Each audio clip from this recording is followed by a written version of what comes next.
So Jill's question is quite beautiful. It says, what's a way where I can learn to be more comfortable in my own skin? Very often in my life, especially in social situations, I am constantly thinking how the person I am talking to would be laughing more if I were making more jokes, or if I were telling a more interesting story, then they would be more entertained. I am rarely okay with just being myself. How do I stop the broken record loop going in my head that's saying, if you were more like this, then this situation would be more, insert here. It's like I'm never satisfied with just being me. Okay.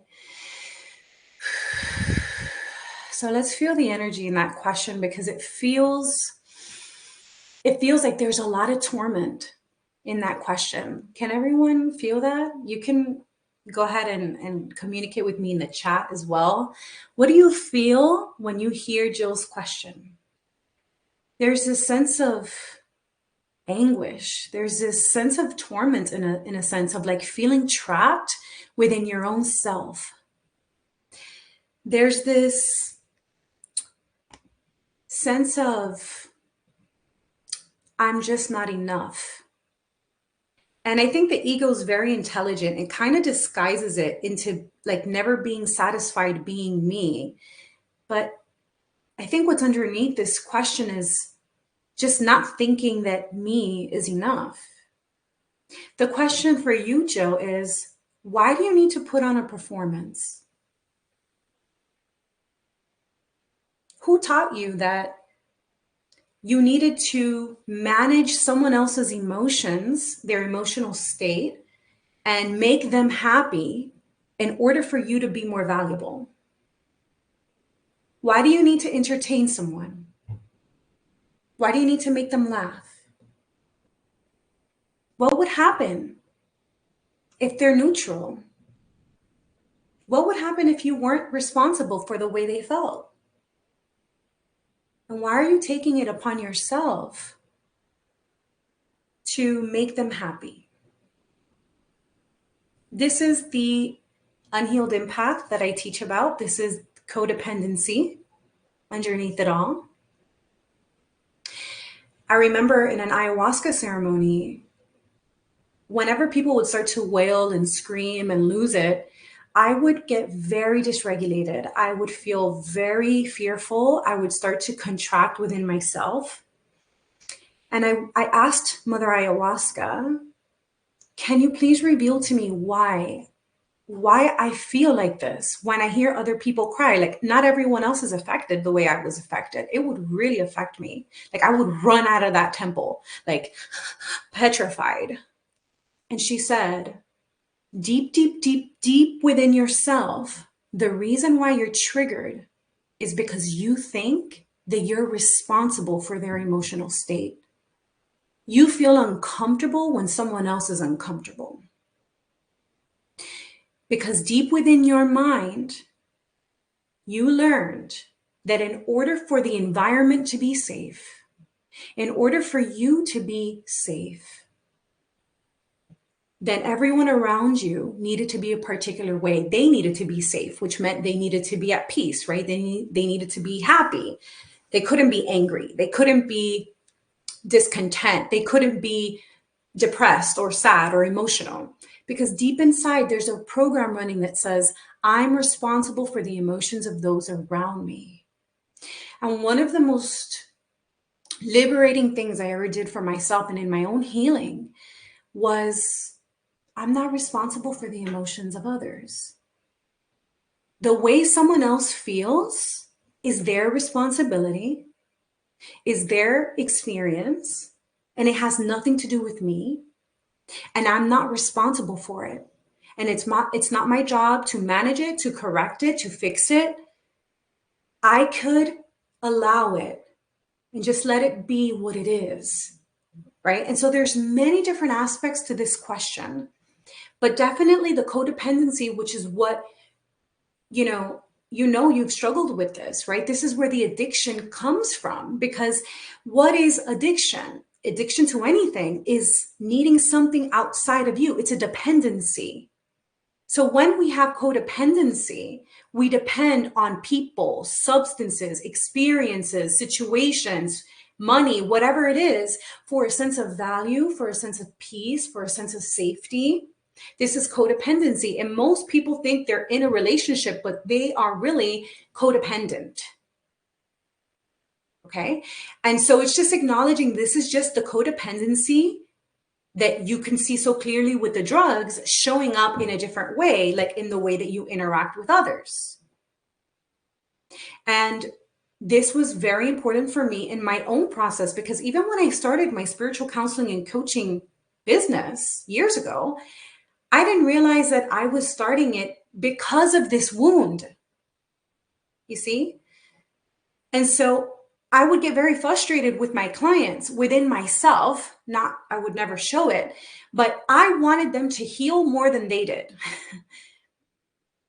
I wanted to like help them more than they wanted to help themselves. And so that's that codependency. That's that I'm responsible for the emotions of others, for the well-being of others, for the state of others. And that comes from having emotionally unstable caretakers, having caretakers that were struggling with addiction themselves, like your father, being parentified early on, meaning growing up too fast, having too many responsibilities, feeling that you needed to manage the emotions of your parents or your father, for example, in this area, right? Who was an alcoholic. And so needing to manage the environment to be safe because it was so unpredictable, right? This is all the wounding of the child. We're always going to go down, back, tracing back to the child.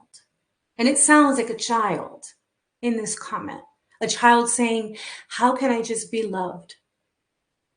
You know, that's what I hear. And so to answer that question, how can I just be loved? How can I be set free from feeling responsible for others? How can I just be myself and that's enough and that's okay? You love the little girl inside that feels that she needs to entertain, that feels that she needs to make others laugh. And observe yourself. You have to prepare for this. Become conscious. We're here to make the unconscious conscious. That's what the human experience is all about. To become fully conscious, fully self-realized beings. That means when you know you're going to go unconscious, meaning the inner child, the wounding, the trauma is going to get activated, observe yourself, prepare yourself. You know you're about to go in a conversation, right? So just say, I'm going to choose in advance before I go and talk to my boss, my coworker, my friend, whoever it is.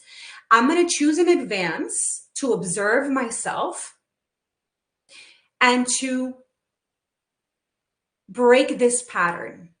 Now, how are you going to break this pattern? When you get the thought, oh, I wish I could make a joke or be more funny and entertain this person, whatever thought, you know those thoughts, what they sound like. You say to the little girl in that moment, we can call her the entertainer. You tell her, I like you. It's okay. I like you. No one else needs to like you. I like you. I like you. Just the way you are. As you're talking to the other person, you're going to say that to yourself. So forget the other person, forget even what they're talking about. I want you to check out and go within in that moment and just, it's okay. You don't need the approval from anyone but me. I approve of you. You don't need to be liked by anyone but me. I like you. I like you just the way you are. Okay, so that's the first step and the first part to that question. And then another way that I was able to ultimately heal from this, because Jill, I know exactly what you're talking about. I suffered with this. You know, I was severely bullied. I felt deeply insecure within myself. I felt defective. I felt responsible for those around me, for their emotional state. I felt that I always had to put on a show. I wanted above all else to be liked, to be accepted, because the truth was that I didn't accept myself fully. And so I was looking for it in all the wrong places from all the wrong people. And that's what happens to us. But when I started to say, and I've told you this mantra before, and I'm going to say it to you again, I approve of myself. I release the need for approval. I release the need for validation. I approve of myself. I like myself. I like you, little Erica. I like you, Erica. I like you. That healed me. And it will heal you too. And then the second part of this, when you're like not feeling comfortable in your skin, it's because you feel that you are needing to put on a show. The entertainer, let's call her the entertainer again. So this is a personality of yours, okay? You need to put on a show so that you can be liked, because who you are in your natural state is not enough. Somewhere along the line, you were told that, or you created that story in your mind, right? And so you're still unconsciously operating from that story. So one of the ways that I was also like this, one of the ways that I healed this was I started to say this and declare this over myself when I started to feel insecure or uncomfortable or like overweight or not attractive or not enough or whatever it was. I would say humility. And it's like, like practice saying that right now, Jill. Say humility. Humility. Everybody, can you say that? Can you even type that in the chat? Humility. Humility. Why? Because humility is the antidote to the ego. And what is the ego? The ego is Jill. It's the self construct that is based, it's a construct of beliefs, of a conditioned self, of your experiences, of your trauma, of everything that makes Jill Jill. That's the egoic self. And humility in the ego cannot exist, because what is the ego trying to do? The ego is always trying to prove itself, right? And so this need to entertain others, to be liked by others, to want to be perceived in a certain way, this is the ego. So this is the need to prove yourself. But if you stop that need, if you are able to stop needing to prove anything to anyone, then you're free. So for you, you're going to say humility. And humility is a word that it has so much power, and it's really like a reminder that, oh, I don't have anything to prove. I don't need to pretend to be more than what I am. I can accept myself. Humility is like, I accept myself. I accept this person. I accept the situation. Humility. So I like you. I like you. I release the need for approval. I release the need for validation, right? And humility. Literally say that word like a code word, right? Like a safe word. Humility. Okay, so I'm going to invite you to the stage, Jill, before you go. I know you have to go, to see how that resonated for you and if that feels sufficient, if that answer feels sufficient for you. Hi. Hi. Hi, Erica. Hi, hi, hi, hi. Hi. Tell me. Thank you. Thank you. Thank you. I know it just goes to show, like, I go back all the time. I go back because I know you've told me this before. So it's something that I always do it. And it's like, no matter how much work I've done, but also I don't want to get in that negative spin because you've said that before. You're like, Jill, this is repeat, wash and repeat, wash and repeat. And so it's just something that I need to be aware of. So I wrote all these notes down, and and it's true. When I have to stop proving myself, that's like freedom for me. That's freedom, because that is the biggest thing that I struggle with today, is just caring so much what people think and always having to prove myself. That's exactly, you put it in perfect words. And I don't realize I'm even doing it. I don't, like, even in my, like, it's just with everything, like, what I should be doing other than this. And it's so second nature to me. I do it with, I don't even realize that I'm doing it.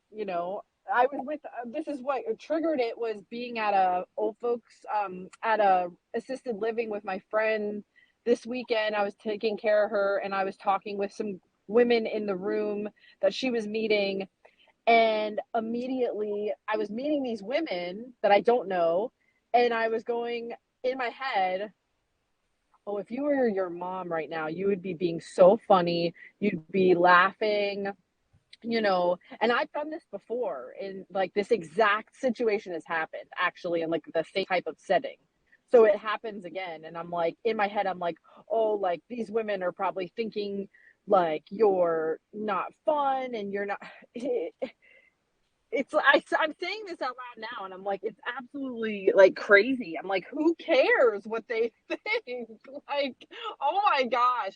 But ultimately, and Erica, you've taught me this, it's because it's not them thinking it. It's me. Like, that's me. I don't like me. And I'm trying to prove myself to me. And it's all projection. I'm just using them to show it to me, which is another thing you've taught me. All these people that come into our lives, it's really not about anybody else. It's about how I'm learning about me and what's going on and what I need to um, work on. So it's all about me not accepting myself, or not uh, trying to prove myself to feel safe. So thank you. It like answered all the questions.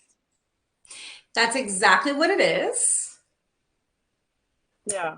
Every the like I call it the red pill of it all, right? Like the code, the acid trip of it is that it's only you. So everything is showing you the relationship with self. So if you're thinking, oh, they don't like me, they don't think I'm enough, it's simply showing you a projection of your own internal world, your own consciousness that says, I'm not enough. I don't think I'm enough. So I see it out there. You understand? I see it out Mm-hmm. there, but it's not happening out there. And in truth, it's not, because you have no idea what those ladies are thinking, right? No idea. Like, No idea. and this is a judgment wound, by the way. This means that you had caretakers or you had traumatic experiences growing up where you felt very judged. And that Mm-hmm. feeling of feeling very judged and unaccepted by the group, by the family, by the peers at school, by whatever it was, felt so unsafe for you. It felt so harmful for you. That's unsafe, right? What is the most unsafe thing that a child can feel? Losing the approval, losing the love, which is the approval of the tribe, of the caretakers, of the people in the environment. And that feels so unsafe to us, Jill, that when we experience that, we will create a subpersonality that at all costs will try to warn us constantly about what other people think about us and feeling that judgment again, right? But what does the subpersonality do? Tell me. Do you remember? The subpersonality always creates what it's most afraid of. Right. So in this Right. case, the subpersonality is afraid of being judged. So what does it do? It judges itself all day. Do you see? It makes no sense. Why does it do this? So, Because at least I'm judging myself. It's me doing it to right. myself. But at one point, this worked. Like, creating the sub personality and feeling liked by other people at one point made me feel safe, or else I wouldn't do it. Of Right? course. It did Yeah. make you feel safe. It like so this entertainer subpersonality, which is new to us, like we've never worked on that before for you, but this little Mm-hmm. entertainer subpersonality of yours, like the one that puts on the show, works Mm-hmm. hand in hand with the codependent, the one that thinks it's responsible for others, and the judge, the fear of the judgment, right? The judgmental one that's always really judging herself, right? But projecting it Yeah. out. So they work together. They're like the best of friends. So Mm-hmm. for you, first, you don't give yourself enough credit because you are aware of this behavior. Mm-hmm. Like, hello? That's huge. So many people are not aware. They're not aware. To them, that's normal. This constant need for approval and validation is normal, and they do it all day. I mean, how many girls do you see on social media? Like, Mm-hmm. Yeah. it's a delusion. Right. You know, people Yeah. are always seeking approval and validation. Some people are Mm-hmm. more obsessed with it than others because they received a lot of unsafety from a lack of approval and validation in their childhood. But everyone does it to a certain extent, even for me, Jill. So you can have some peace here. With all the work that I've done, and as you know, I say this in humility, but I feel I've advanced a lot as far as all of this is concerned. And even for me, before I jumped on this live today, my heart started beating fast. So I had to check in with myself, like, what is this? Why do I Mm-hmm. feel this? And it's like, yes, the fear of like, there's fear of wanting to say the right thing and right that pressure. But it's also this sense of like want still needing to prove myself, right? It just disguises itself in another way. And so it may not be as extreme, it may not be as constant, but it's still there, it still lingers. And so I just come back to my heart and I just reassure that aspect of myself that I like them and I approve of them and I am proud of them, and they don't have anything to prove to anyone Mm-hmm. else. Whether or not the call goes great and everyone feels like, whoa, I had a breakthrough, I had an insight, or everyone was just like, yeah, I didn't get it, that's okay. Right. And so you have to like prepare yourself, like I said. So I have that awareness before you go in the meeting, before you go and talk to your friend or whoever. Have Mm-hmm. that awareness, feel that uncertainty, feel that discomfort come up. You know what it feels like. And then just talk to that part of you before it's starting to get activated. And if it gets activated in the process, console her in the process. And eventually it will, if not, if it doesn't completely go away, it will be like 5% of what it is now, which is my Okay. choice. Yeah. When mine was like 100%. Like you look at me now and you may never think that I had every single boyfriend walk only on my left side. Literally, if I was walking with my boyfriend or a guy I was dating or anyone, I would literally get their body and I would move them over to my left side. So if they were here on my right side, I would move them over to my left side. And they were like, what are you doing? And I'm like, the left side is my pretty side.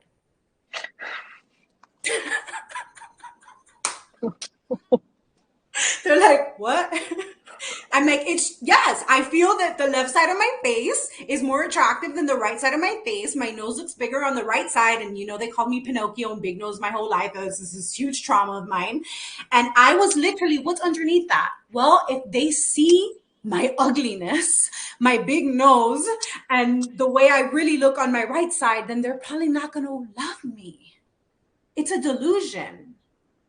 Mm-hmm. Okay. I would take pictures only like this. Always Mm-hmm. my left side. And so part of my healing work was showing my right side, no matter how uncomfortable it was.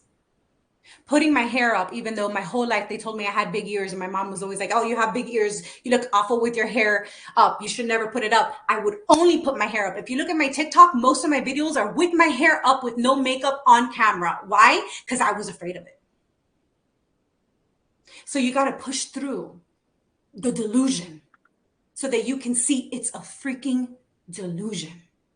Mm-hmm. It doesn't matter. So what if my nose is big? So what if I'm overweight? So what if I don't make everyone laugh? So what if not everyone thinks I'm the most attractive or the best or whatever? Who cares? Humility. Mm-hmm. Humility. So that's a process. That's a process. Let me not even get into making love with the lights on and all the things. Yeah. It's taken me a long time to get here. There's been a lot of shame in my body, shame in my personality, shame in a lot of different aspects of me. And how do we begin? Remember, shame is the lowest vibrational frequency that exists. How do we begin to transmute the energy of shame? By lighting it up, by exposing that which we are most ashamed of. That's why I encourage Jason on the call to say it out loud, Because if you don't want to say it out loud, there's shame. Mm-hmm. And the only way to start to dismantle shame is to expose that which you are ashamed of. And so the way that I started to heal my body image dysmorphic disorder, because I lost 100 pounds. I don't know if everyone knows that here. And so just feeling so defective in my body, I would literally sit in front of the mirror and cry. Okay, freaking cry on the bathroom floor. Like, God, why did you make me like this? Like, I am defective. I'm not worthy of love. It was so bad, Jill. And so what I did was I bought the most ridiculous bikini that I would never wear ever. And I bought it and I walked up and down the beach over and over and over again. I think I told you this. Mm-hmm. And that was to show what I was afraid of being judged for. Like, push through that shame and like, yeah, this is it. If you want to judge me, it's okay. And I just kept walking, all these guys and like all these people looking at me, and I was dying inside. But that changed my life forever, doing that. Because it began to lift that shame. And now I go to the beach in a thong and a tube top and I don't even care. Like, I don't even care if you see my scars or my stretch marks or my cellulite or whatever. It's like, this is what a woman is. I'm sorry. Like, I'm not going to hide it anymore. I'm not going to be ashamed of it anymore. Like, do I still sometimes feel like a little bit of shame? A little bit like, oh, my back fat. It's like a little bit, but I'm like, it's okay.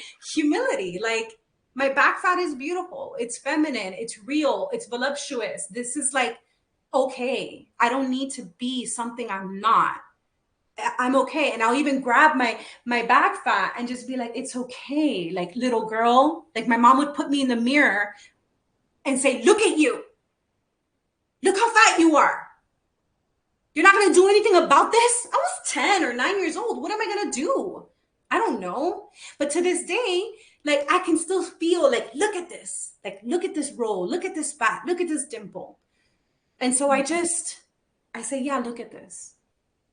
Little girl, you're beautiful just the way that you are, and I love you. I'm the mom that I needed. You need to be that for you, Jill. And if I did it, you can do it. And you've already done so much. You've already progressed so much. So I'm so proud of you. And can you just say that for a moment? I'm proud of you. I'm proud of you. Close your eyes, feel your heart, feel that little girl inside of you and say, I'm proud of you. I'm proud of you. I'm proud of you, little Jill. I'm proud of you, little Jill. I like you. I like you. I like you just the way that you are. I like you just the way that you are. I love you. I love you. You don't need to prove anything to anyone anymore. You don't need to prove anything to anyone anymore. I approve of you. I approve of you. I validate you. I validate you. I accept you for who you are. I accept you for who you are. And I wouldn't change anything about you. And I wouldn't change anything about you. I love you. I love you. That's the work. Yeah. Okay. Does that feel complete? Yeah, it does. Okay. You look beautiful, by the way. Thank you. Okay. All the guys, they're what do you call that hormone? Their estrogen is rising. They're like, okay, enough. Okay. Thank you. I love you. Thank you. I love you.